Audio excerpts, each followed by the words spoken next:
¿Te preguntan qué sos? Recurrentemente. ¿Y qué respondes? En principio, el humor es una herramienta muy eficaz para responder. Puedo decir soy una persona, depende del día. Hay días que estoy más vinculada con la naturaleza y digo soy viento. Pero en mi quehacer cotidiano, donde sí es importante poder compartir con las personas, difundir acerca de la temática de la diversidad de género, sí es importante dar cuenta de lo que es la construcción identitaria, lo que es la identidad de género, y que se empiece a nombrar de una manera genuina. Después de tanto tiempo, tantos años donde se mal nombra algo, es importante ponerle nombre. ¿Y qué nombre? Bueno, yo elegí llamarme Vida y forja un significante bastante particular y bastante entrañable en lo que tiene que ver con la historia de mi vida. Yo deseaba desde siempre tener una vida verdadera, una vida de verdad, sentirme libre para poder vivirla. Y sentí que el nombre Vida, al estar viviendo una vida que no me era propia, era lo más adecuado. Era el mejor homenaje reparatorio que yo podía darle al resto de mi existencia. Repararte a vos misma. Sí, todo el tiempo. Y ahora tenés un discurso muy construido, que es el discurso de la identidad. Ahora, ¿cuándo entendiste que la identidad era un acto militante, un acto que tenía que ver con decisiones y que también dependía de vos, no de lo que los demás te nombraban? Bueno, podemos identificar dos grandes momentos en relación a esto. Un primer momento donde, por supuesto, no tenía las palabras como para poder referir y hablar en términos de identidad de género, mujer trans, travesti, transgénero, todas esas cuestiones más teóricas del ámbito del activismo que pude apropiarme posteriormente. Pero muy tempranamente en mi vida yo tenía registro de lo que era la identidad, de la importancia de poder tener un nombre, de la importancia de poder mostrarme tal cual sentía quién yo era. Siempre cuento una anécdota que me parece que sigue siendo muy significativa para explicar esto. En la escuela yo soñaba con poder poner mi nombre en los lapicitos de colores, ¿viste? Que Sí, sacarle un pedacito al final y escribir tu nombre ahí. en las etiquetas de los cuadernos, digamos, esos actos significativos, Claro. tangibles, donde uno inscribe en el lenguaje, en la sociedad, en la cultura, en la vida cotidiana su nombre, me estaban vedados, me estaban imposibilitados, eso era censurado. Pero yo tenía registro de la importancia de la identidad y sabía que me sentía una niña con el nombre que podía ponerle en ese momento. ¿Y en ese momento cuál era tu nombre? No era Vida, fui cambiando. Ajá. Mucho tenía que ver con quienes oficiaban como modelos, digamos, ¿Y o quiénes como musas fueron? inspiradoras. En la más temprana infancia, claramente era Andrea del Boca. Así que fuiste Andrea. Fui ¿A qué Andrea edad del fuiste Andrea? Boca, empañaba el vidrio y me acercaba y mi vida era una telenovela. Y después siempre sentí mucha admiración por las grandes actrices y siempre me gustaron las argentinas, las nacionales. Todos los símbolos matrios para mí eran muy importantes y me autoatribuí un parecido con Susu Pecoraro Así que y en fuiste su momento Andrea y fui fuiste Susu. Susu. Igual me decís, en la escuela, o sea, ya de muy chiquitita tenías muy claro que... Sí, y podía ponerlo en palabras. Ah, sí, lo decías. Podía Pero ponerlo en en casa lo palabras. decías. Sí, después aprendí a resistir porque lo cierto es que comentar esto en la década del 80, en la década en la que transcurre mi escuela primaria, era bastante difícil. Yo soy hija de un gasista y de una empleada doméstica, ambos con pocos recursos educativos. Y además con lo propio de la época que a cualquier persona con o sin estudio le era difícil comprender y apropiarse de esa realidad, mucho más cuando se trata en el fuero más íntimo. Quizá comprender algo externo, una realidad que alguien ve en lo cotidiano, es distinto cuando es tu hija. Entonces, Igual, eso era muy difícil y fue muy duro para mí. y eso precisamente, tu mamá te parió y te llamó Cristian. Ahora no vio crecer a Cristian, vio crecer a una chica que elegía otra cosa. ¿Qué imagen tenés vos de lo que fue para tu mamá? Em, ¿Sabes que es tan fuerte el trabajo que una hace cotidianamente en términos de la construcción de la identidad y que debe tornarse visible? Que no es que yo no sepulto mi historia, pero Ujú. sí es fuerte escuchar que hagas referencia al nombre registral que ¿Sí? eligieron mis padres. Es fuerte. Quizá en otro momento hubiera resultado incómodo. Ahora estoy más entera. Em, Creo que mis padres hicieron lo que pudieron. De hecho, mirá cuánta licencia tengo a sentirme ajena a ese nombre, que mis padres no tenían nombre para nombrarme al momento en que yo nací. ¿Vos crees que venía de antes? Yo creo que venía de antes, ¿no? Habría que ver también cómo Ujú. se escribe en el lenguaje Ujú. el deseo de los padres y demás. Pero el nombre me lo puso una vecina, una comadre, la Una Pocha, vecina. de enfrente, y que no sabía mi madre qué nombre ponerle, y le dijo, ponele fulana, fulano en ese caso, porque son inteligentes. Los cristianos son Sí, inteligentes. yo lamento si he decepcionado a la Pocha y a tanta otra gente, hice lo que pude. A los 4 años, tu papá te regaló una pelota de Boca. ¿Qué hiciste con la pelota? La pelota y el karting, como en todos los juegos, ¿no?, de la infancia, las infancias Ujú. resignificamos los objetos con los que jugamos. Quizá para otro niño o para otra niña, la pelota oficiaba como pelota y era la gran jugadora o el gran jugador de fútbol, y el karting para ser también una destreza deportiva. Para mí el karting era la cuna de mi bebé, que era la pelota de Boca, y que tenía nombre, que era mi hija, y se llamaba Lili. Habías transformado dos elementos que culturalmente son masculinos en lo que vos querías. La Ujú. resignificación es una herramienta muy locuaz de las infancias y de todas las subjetividades. Digamos, pensá una niña, una infancia con apenas 4 años de edad, qué posibilidades tiene de defenderse, decir no quiero una pelota, o poder sortear, que te viene un cachetazo y decir no, porque la identidad. No, no No. había, no había lugar a Nada más ni eso. siquiera hay tampoco herramientas, ¿cómo decirlo? Pero yo creo que sí, digamos, yo hoy miro a la niña que fui, mm, valoro que fue una niña que supo valerse de su creatividad para construir herramientas de supervivencia y para que estas cosas no atentaran contra el desarrollo genuino de mi Ujú. identidad. Te criaste en la zona sur de la ciudad. Sí, sí, los primeros 4 años en el barrio de Liniers y luego en el barrio de Lugano.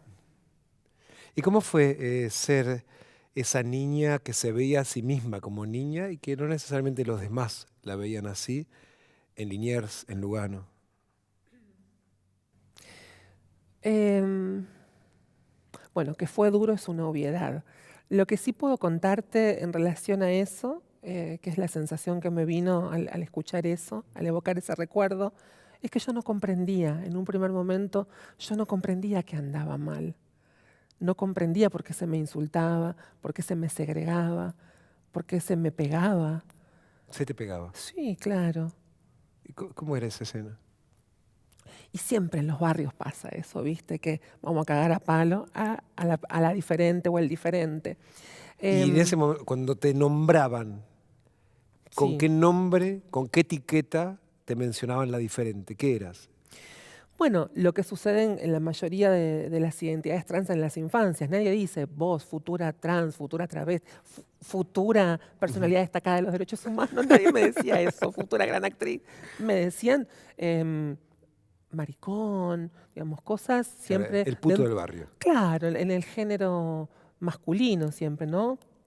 Otorgando, además de una impronta discriminatoria y de gran carga de violencia, un desconocimiento de la Claro. realidad, una imposibilidad de poder poner en nombre qué era lo que estaba ocurriendo ahí.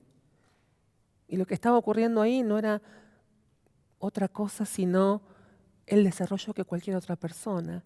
Todas las infancias desean jugar, todas las infancias construyen su construcción identitaria a través de identificaciones que tienen que ver también en el ámbito lúdico. Entonces, resignificar una pelota o un karting era parte de lo que cualquier infancia hacía. En este caso, era sancionado, duramente sancionado. ¿En casa o por cualquiera? En casa, por supuesto. Yo desarrollé, hablando de mi creatividad, desarrollé otra habilidad y es convertir mis juegos en juegos silentes. Mi desarrollo lúdico en mi infancia era silente. Entonces yo, así como resignifiqué la pelota, las piezas de un ajedrez que me regaló mi tío Carlos eran mis muñequitos también, ¿no? Pero en silencio. Era en silencio. O sea, y les Entonces, ponías nombres y solamente los guardabas para vos. exactamente. Y, no, y además que no lo hacía más visible, qué sé yo, me acuerdo mucho jugar abajo de la mesa. O sea, el recuerdo de tu infancia es esconderse. Sí, el recuerdo de mi infancia en mi casa por lo menos era eso, porque poner en palabras o hacer explícito las características de ese juego, que tenían una impronta de juegos de niña, o iba a ser leído de esa manera, iba a ser sancionado con una cachetada, claramente, como recurso menor. Y la ligaste. Siempre, aunque la escuela siempre fue un remanso para mí. La escuela, o sea, el espacio público era el espacio donde vos te sentías preservada. Sí, es Qué loco, ¿no? es algo que no ocurre. Digamos, si vos escuchás el relato de cualquier otra persona trans, una feminidad trans, una masculinidad trans, la escuela es el ámbito por excelencia expulsivo, porque los abordajes son discriminatorios, etc. Para mí la escuela resultó de otra forma. Un poco se lo podemos atribuir a la bondad y a la amorosidad de esas maestras. Recuerdo una particularmente, que es mi señorita Viviana, que hoy pude reencontrarme por lo menos a través de las redes sociales con ella, que me emociona mucho, porque mis maestras me protegían. Mis maestras sabían lo que sucedía en mi casa, sabían porque escuchaban de mi propia boca lo que yo refería sobre mi identidad. Y también sabían que era un camino donde debía ser muy fuerte y muy paciente, que iba a llegar el momento en el que yo iba a poder compartirlo, donde mi expresión de género iba a poder ser pública. Pudo haber sido mucho antes. Yo, como tantas otras de mis compañeras trans, pude haber emigrado. De hecho, me sentí tentada muchas veces de emigrar de mi casa. Pero tenía la convicción de que resistir para mí era importante. Yo tenía la idea, la creencia interior que atravesar la escuela me iba a brindar herramientas importantes para poder defenderme y para poder seguir. Sabía que el resto del camino lo iba a tener que hacer sola. Sí, Lo tan sabía. chica, ¿tenías conciencia de eso? Sí. Mira. No sé si lo podía explicar con estas Claro. palabras, pero yo recuerdo esa sensación. La Y convicción estoy de la segura que resistencia. mis maestras también. ¿Te acordás la primera vez que te vestiste como mujer?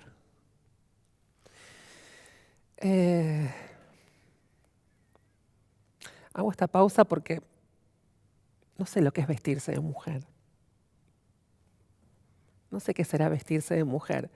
Sí puedo tomar esta pregunta y recordar qué era lo que para mí en aquel momento formaba parte de mi deseo. Y yo quería usar ropas igual que mis compañeras, que mi mamá, Sí, que mis verse maestras, como que la el resto otra. de las feminidades Claro. y las mujeres. Y también fue tempranamente. También fue tempranamente. En los primeros años de la secundaria había espacios, además de la escuela, que eran contenedores y que acompañaron mi proceso. Entonces nos reuníamos a estudiar con algunas de mis amigas más íntimas y entrañables y en primer lugar apareció como un juego, por ahí nos vestimos para actuar. Yo siempre fui la dramaturga de mi curso y siempre escribía los libretos de los actos escolares y distribuía los personajes y demás. Pero después eso comenzó a formar parte de la vida y comenzó a tener otro tenor. y mis amiguitas y las mamás de mis amiguitas y muchas de mis docentes advirtieron esto y le dieron espacio a eso. Le dieron espacio a que pudiera vivir las cosas que yo necesitaba vivir como cualquier otra persona, y le dieron espacio a que yo no me apagara, a que yo no me extinguiera en el cumplimiento de la normativa social y cultural propia de la época. ¿Y cuándo llega a tu vida la palabra trans? A mi vida y a la vida de todo el mundo, mucho tiempo después. La palabra trans aparece en la época donde comienza a debatirse en Argentina la ley de matrimonio igualitario y posteriormente la ley de identidad de género. Recién, ahora. O sea. Hace muy poquito, hace muy poquito. La palabra más cercana, sobre todo en Argentina, en Latinoamérica, era la palabra travesti. Después, los conceptos, las teorías de género y la mirada eurocentrista que solemos tener, digamos, dio lugar a que apareciera la palabra trans, que en mi modo de ver es una palabra, un término paraguas, ¿sí? Claro.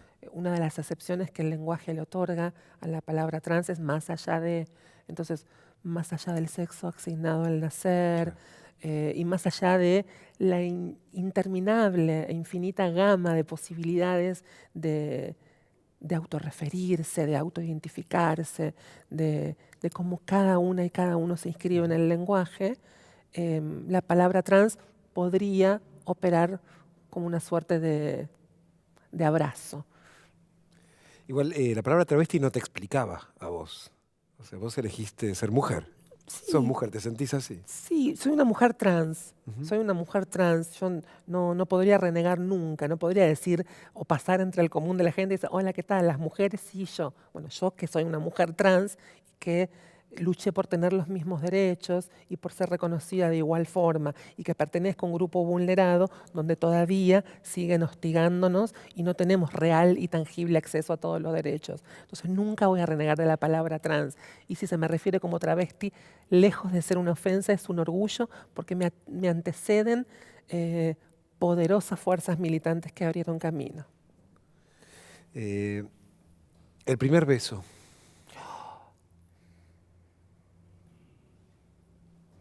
Tenía 11 años. Tenía 11 años y él tenía apenas un año más que yo. Un año y medio, como mucho. Pese a esa corta diferencia de edad, él era profesor de artes marciales. O estaba habilitado con el cinturón negro para impartir clases. Y daba clases en el club de nuestro barrio, donde en un primer momento fuimos todas, todos a tomar clases. Y después se convirtió en un deporte en el que me mantuve, digamos, hasta los 17. Me mantuve haciendo carrera. Pero a los 11 yo me di un beso. Le di un beso. Voy a confesarlo. Fui yo la que le dio un beso a quien era mi amiguito y mi entrenador de artes marciales en aquel momento. Y por supuesto tuvo un absoluto carácter de clandestinidad y de vergüenza y de no poder poner en palabras. No solamente el beso, sino toda esa corriente erótico-afectiva que empieza a desplegarse en la adolescencia temprana. Más allá de los pudores propios de esa fase evolutiva, hay un valor agregado que tenía que ver con la prohibición y con no poder hacerse cargo. Ni él ni yo en su momento. Y pasó mucho tiempo hasta que volví a experimentar la experiencia de un beso. ¿Sí? Tanto que no sabría precisártelo ahora. Es duro eso. Durante toda mi adolescencia podría decirte que no existió un beso, ni de amor, ni de boliche. ni de Bariloche. Nada. No, nada de eso, mucho de tantas otras cosas. Es como una cosa en la sociedad que el cuerpo de una mujer trans genera un atractivo que es el atractivo de lo prohibido. O sea, eso obliga a la cosa escondida. Y uno dice, desde el lugar de la mujer trans significa un amor que no puede ser público. Nosotras somos objeto de deseo y objeto de desprecio, a veces de manera simultánea. Y por otra parte, la visibilidad. Nosotros no tenemos closet, no podemos ser trans a la tarde y a la noche no, o, bueno, hasta las 4 voy a ser trans, después no, qué sé yo, que quizá a las personas del colectivo LGBT, una persona gay, una persona lesbiana puede estar con su pareja en una reunión familiar, una reunión de trabajo y no tener que dar explicaciones y pueden leérselas como compañeras, como compañeros, amigos y demás. Sentarse a tomar algo con una identidad trans, un varón que se sienta en público a tomar un café, solo tomar un café, ni siquiera te estoy diciendo de caminar por la calle de la mano, ya eso es, bueno, un galardón para ese hombre que soporta el peso de una mirada muy hostil de la sociedad. Todavía vivimos en la ciudad autónoma de Buenos Aires, que es una ciudad progresista por donde quieras mirarla. Aún así, en los corredores de nuestra ciudad seguimos estando en un cono de sombra. ¿Y pudiste alguna vez vivir públicamente una forma afectiva, el amor? No.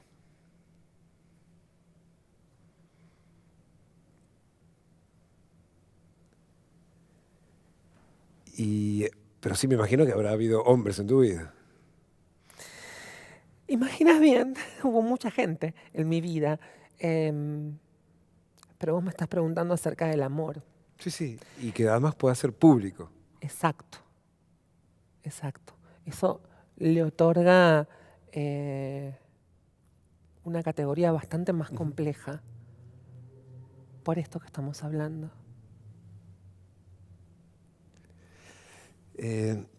¿Sobre tu cuerpo hablas libremente? En espacios íntimos quizá.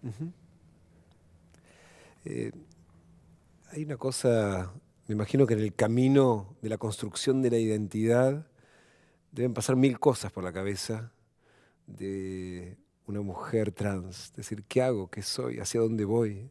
Me imagino amar a su cuerpo, odiar a su cuerpo. Dijiste algo que es muy valorado y quiero rescatarlo. Dijiste en la construcción de nuestra identidad. Y eso da cuenta, y me parece muy, muy importante decirlo, que los recorridos que nosotras tenemos son diferentes. La ley de identidad de género en nuestro país trajo, entre muchas otras cosas significativas, la posibilidad de que muchas personas que se sabían a sí mismas trans pudieran salir al mundo, pudieran dar el paso en que su expresión de género comenzara a corresponderse con el registro íntimo de su identidad.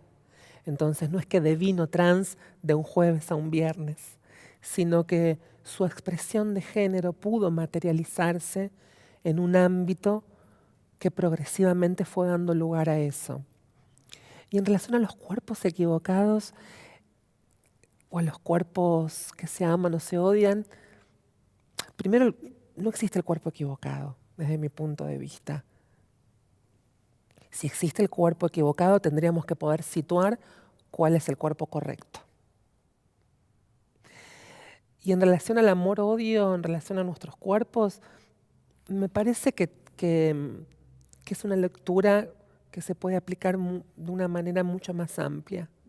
¿Cuál es el guión cultural que rige la apropiación de cualquier persona, sobre todo de las feminidades, en relación a su propia corporalidad? ¿Cuál es el guión cultural que empuja a una persona a querer verse delgada, a querer verse con mucho cabello, a querer verse con senos grandes, con bikini? a querer verse también bajo los cánones de lo que es la feminidad. Claro. ¿Qué queda fuera de la feminidad y qué no? ¿Me tengo que cruzar de piernas para ser femenina? Me queda cómodo, pero me puedo sentar de otra manera y sigo autopercibiéndome mujer y sigo sintiendo que mi expresión de género es femenina. Pero hay un guión cultural que nos empuja con mucha hostilidad a cercenarnos a todas las personas. Particularmente las identidades trans tenemos un trabajo agregado, que es, si no cumplo con este guión, dejo de ser. No es que no soy linda o no soy atractiva, dejo de ser. Bueno, si vas a ser una mujer, sé una mujer bien. Sí, claro. Con todo lo que una Sí. mujer tiene que... ¿Qué es eso de no tener senos? Claro. ¿Qué Sí, es sí. eso de No andar me confundas barbuda? más de lo que estoy. Claro, no confundan Sí, a sí, mis sí. hijos.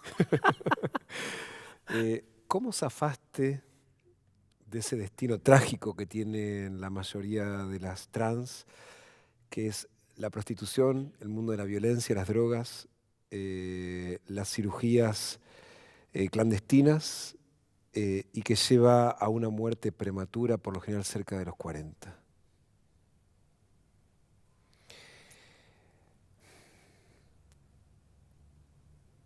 No sé.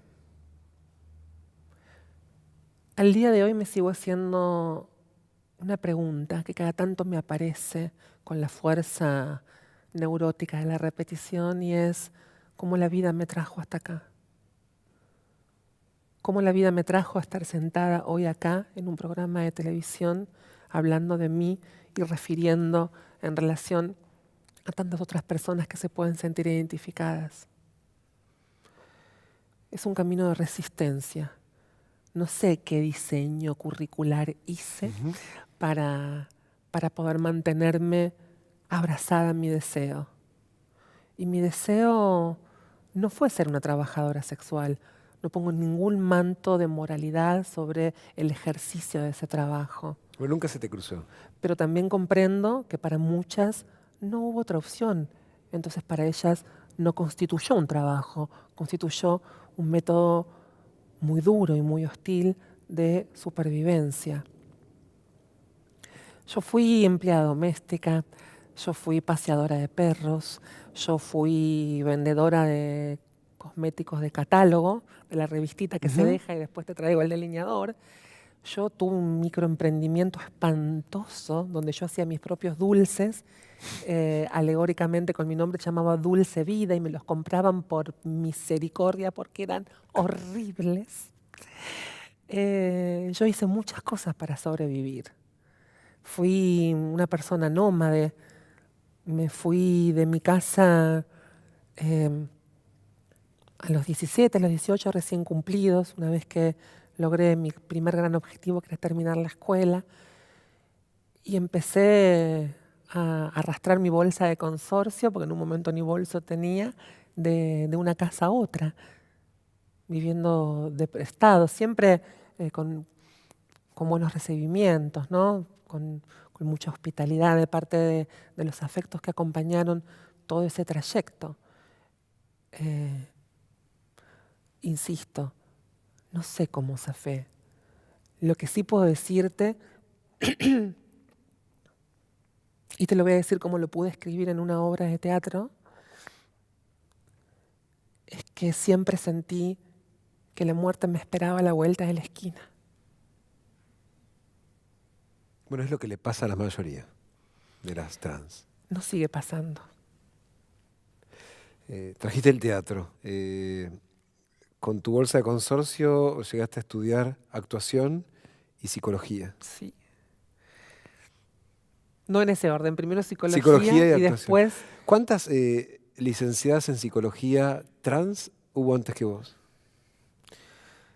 No lo sé. Estimo que muy pocas. Conozco una.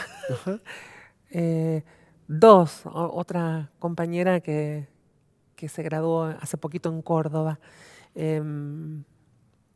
Pero más allá de haberse graduado o en psicología, o en arte dramático, o en cualquier otra disciplina, lo cierto es que hay una mora constitutiva en nuestro desarrollo.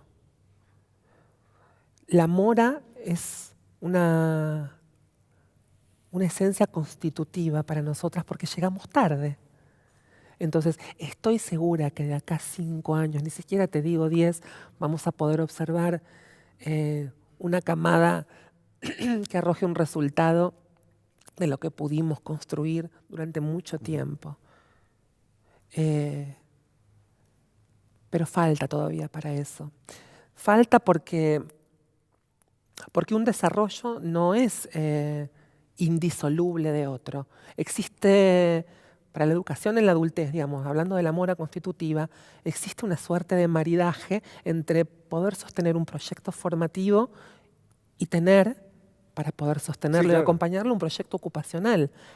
¿Y cómo te fue a vos? El cono de sombra más grande que la población trans hasta el día de hoy sigue teniendo. Me dijiste que tuviste emprendimientos que eran autoempleo. Sí. ¿Cómo fue en tu vida salir al mercado de trabajo? Muy tardíamente. Yo tuve mi primer trabajo formal casi al cumplir los 40 años. Mi primer trabajo formal. Vi un recibo de sueldo en mis manos en uno de mis trabajos hace muy poquitito. ¿Y habías sentido el rechazo antes buscando trabajo? Por supuesto.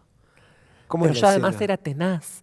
Yo era desafiante, siempre muy respetuosa y con esta calidez que estás viendo ahora. Pero yo me iba a las entrevistas del supermercado, yo te conozco, Sí. iba. No había internet en aquel momento, en los años 90. Una salía con miedo porque la policía te levantaba por portación de identidad. Claro. Pero yo, camuflada, iba igual con el aviso que salía en el diario y me presentaba a la convocatoria para ser recepcionista o para ser cajera. Y la respuesta, ¿cuál era? No, le pedimos disculpas, pero el puesto es para una mujer. Pues sí, yo. No. El no tenía que ver con lo que el documento mostraba. Estamos hablando de la década del 90, donde la expresión, hoy una persona que no tenga el registro, la inscripción registral en su DNI, podría igual defender, conforme a la legislación vigente, su identidad de género. En aquel momento no. Y por supuesto que la invitación a salir nunca fue tan gentil. Hablaste de mostrar el DNI. Hay 1000 situaciones en la vida cotidiana donde uno muestra el DNI. Yo me ¿Vas las a anoté. votar? Antes de ¿Pagás con la tenerlo, tarjeta me de las crédito? anotaba. Digo, todo lo que voy a poder hacer ahora cuando tenga el DNI. Voy a poder ir a la biblioteca, voy a poder abrir una caja de ahorro para tener 2 pesos, no importa, me la voy a abrir. ¿No lo hacías antes? No, ¿Por no sacar el DNI? no es por no vivir esa situación. Digo, ¿por qué el promedio de vida de las personas trans no supera los 35 o 40 años? El acceso al derecho a la salud. Nunca hubo un cartel en la puerta de un hospital que diga, acá las travestis que no entren, por favor, pongo un bulldog en la puerta, ni en los hospitales ni en las escuelas. Eran esos abordajes que, por ejemplo, por mostrar el DNI, por ejemplo, entre tantas otras cosas, lo que resultaba intolerable para nosotras, lo que tenía una carga de violencia y de discriminación tan profunda que nos hacía desistir no solo con la ausencia de ir a la escuela, sino lo pagábamos con la salud. ¿En qué momento aparecía una travesti en el hospital? A las 3 de la mañana, a la guardia de urgencia, acompañada por otras pares. Sí, porque de hecho le habían hecho una cirugía clandestina, le habían metido aceite industrial para hacerle las tetas, digamos, esas cosas se ven todos los días.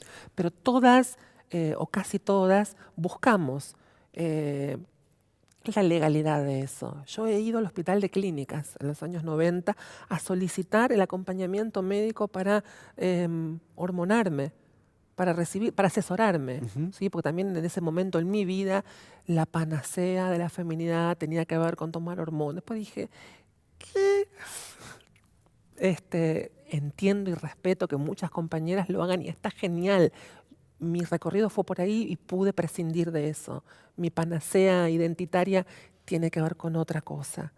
Pero en su momento yo acudí, como todas nosotras acudimos a un hospital público a solicitar amparo a solicitar que el Estado no nos deje morir.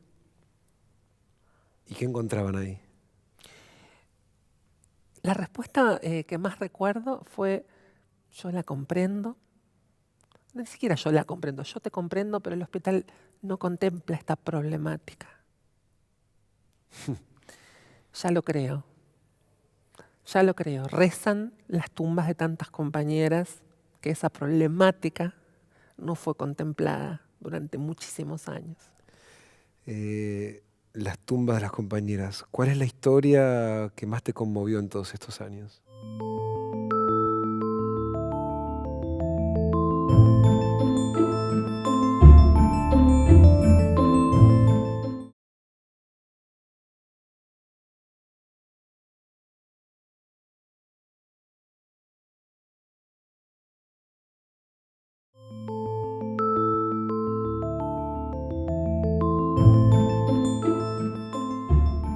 Las tumbas de las compañeras. ¿Cuál es la historia que más te conmovió en todos estos años?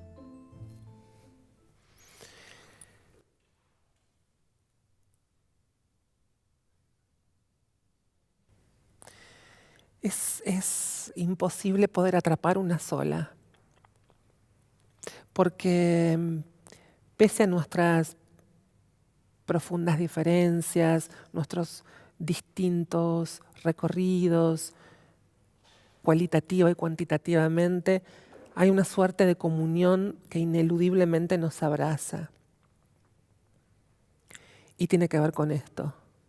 Tiene que ver con que a priori todas tuvimos que luchar para demostrar quiénes éramos.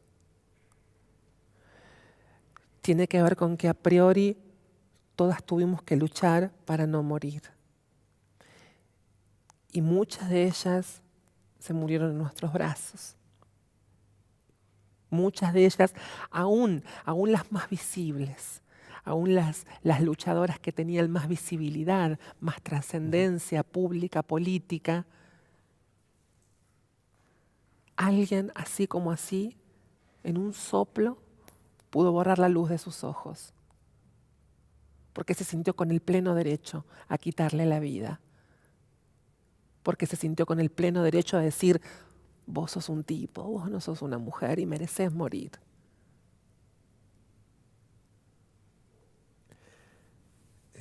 Pienso en vida a los 15. En mi cumple de 15.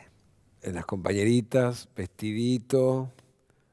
Vos no sos precisamente una neneta enjuta. Soñar los 15 con un vestido. Sí, en las bambalinas de esos sueños, que por supuesto estuvieron y que también lo cumplí, estaba el sufrimiento. El sufrimiento que se reflejaba en el espejo, en el cual yo anhelaba ensayar peinados y modelos y vestidos, y mis compañeritas hablaban: vos te vas a poner un vestido negro, yo uno azul, ay, mi tía me regaló esto, y vos, no, vos no vas a poder, y no. Entonces empezamos a planificar mi propio cumpleaños de 15, en el absoluto cono de sombra, en la absoluta clandestinidad, que ya era un hecho indisoluble en mi vida. Y tuve mi cumpleaños de 15 en secreto, donde algunas profesoras vinieron, donde algunas mamás de mis compañeritas y compañeritos.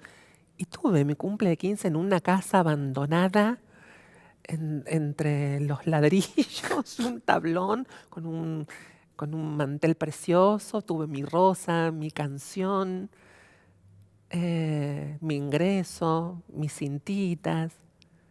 Tuve mi cumple trans de 15. Vestido negro, azul, rojo. Vestido blanco que fue construido en base a los vestidos que iban cediendo mis compañeras. Semejante caballa, con toda esta humanidad, no entraba en ningún vestido. Por mucha voluntad que mis compañeritas: mete panza, pero querida, mete panza. No había dónde meter nada semejante estructura ósea. Entonces se usó el vestido como falda y con una polerita blanca se solucionó. Tapaba la espalda en la polerita blanca. Tapaba el dolor. Tapaba el dolor. ¿Y en la universidad cómo te fue? ¿Cómo fue, claro, la Facultad de Psicología de la UBA? ¿Cómo veías vos la mirada del otro ahí? Recuerdo un día que al entrar a la facultad, ya no estaba en el CBC, ya estaba en la facultad, vi una cartelera de una agrupación política en la cual participé también durante muchos años, pero que en el pie de la cartelera rezaba por la igualdad de oportunidades. Y yo sentí que era mi lugar, me sentí convocada por eso. Y fui parte de esa construcción, de darle visibilidad por primera vez en el ámbito universitario, en la universidad pública, laica y gratuita, a la diversidad de género, a las identidades trans. Y a años luz de la legislación que hoy nos abraza, en aquel momento, todavía tengo la boleta de elecciones del centro de estudiantes y de consejeros y consejeras estudiantiles, donde mi nombre aparece y está Vida Morant. Vida. Vida Morant. ¿Fue la primera vez que viste tu nombre en un Sí. papel escrito por otro? No solamente escrito por otro, un papel que tenía alcance y visibilidad en un mundo de más de 6.000, 7.000 estudiantes que votaban, algunos no, otros sí, por Vida Morant.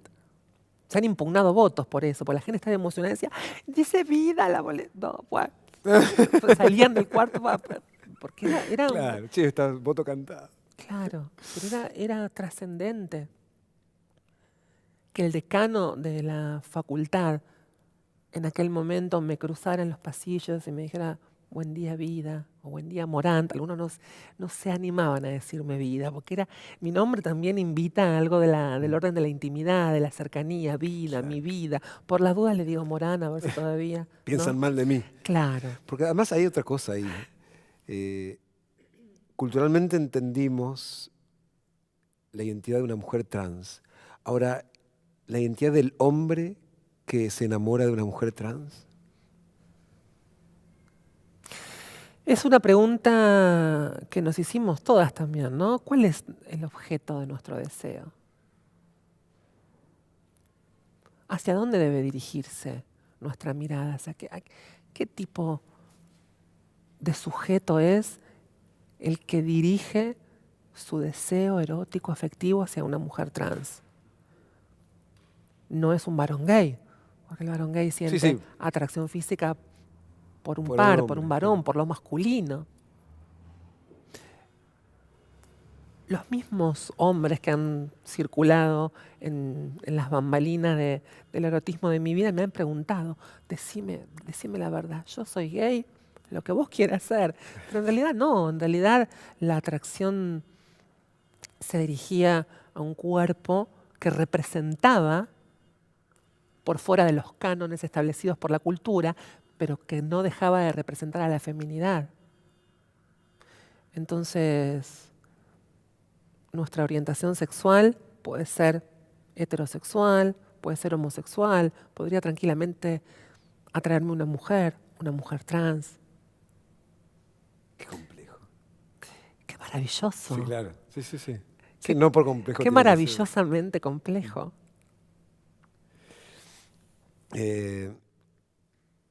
Andrea, Susú, después tuvieron su oportunidad, estudiaste teatro. Sí. Cuando entraste en el IUNA, ¿cuál era el rol de protagonista mujer que te imaginabas? ¿Cuál era el personaje de tu vida?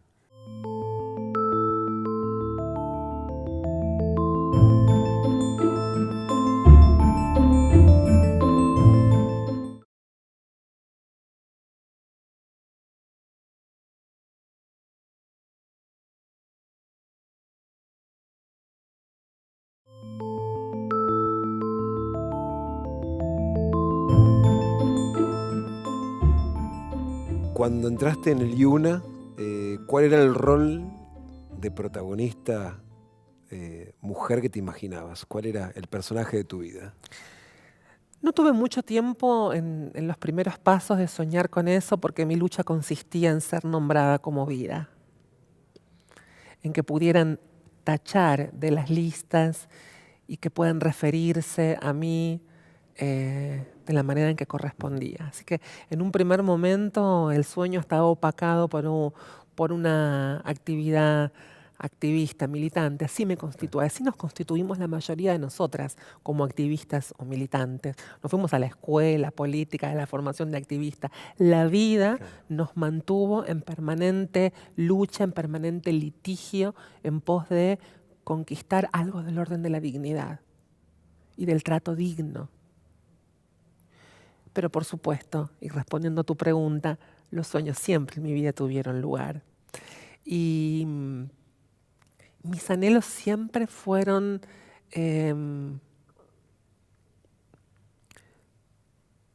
participar, construir, desarrollarme en el ámbito de las artes escénicas en homenaje a las actrices que oficiaron como musas inspiradoras.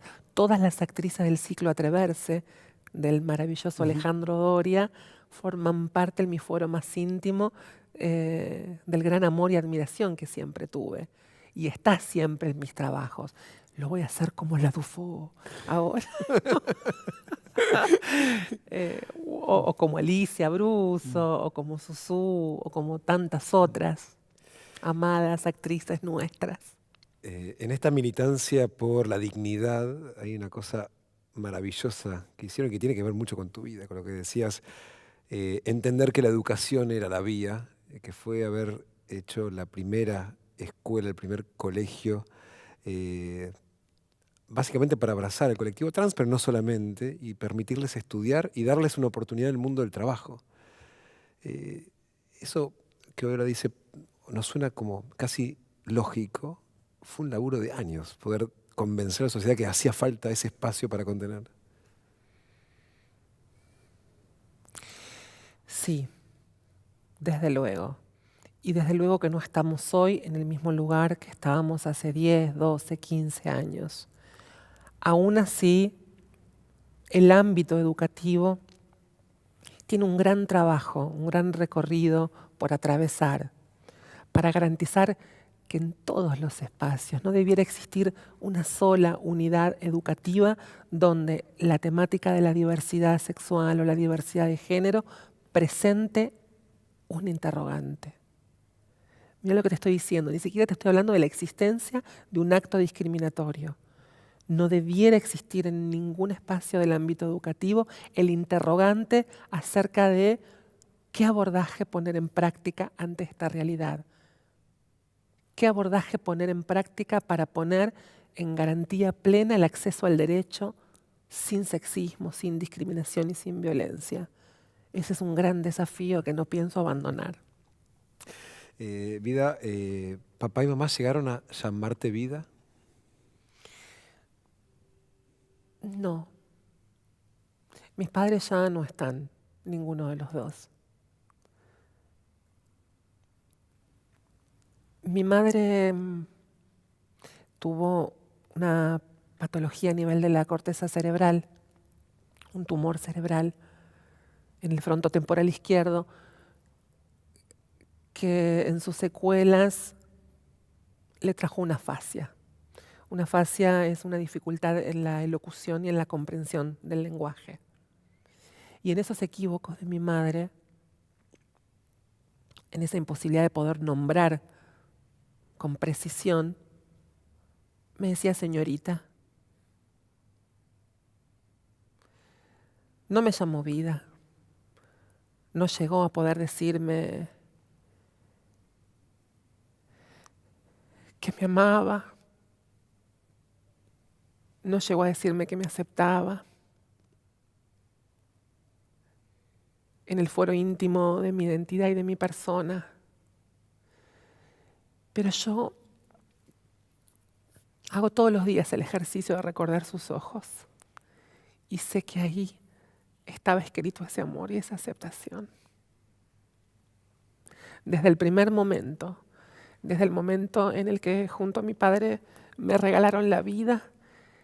Creo que pese a todas las dificultades y todas las escenas de violencia y todo ese recorrido tan oscuro que fue mi infancia y mi adolescencia, hay una esencia ineludible que es el amor. Yo no puedo desconocer el amor de mis padres, no puedo no perdonarlos por su imposibilidad de abrazarme y de nombrarme.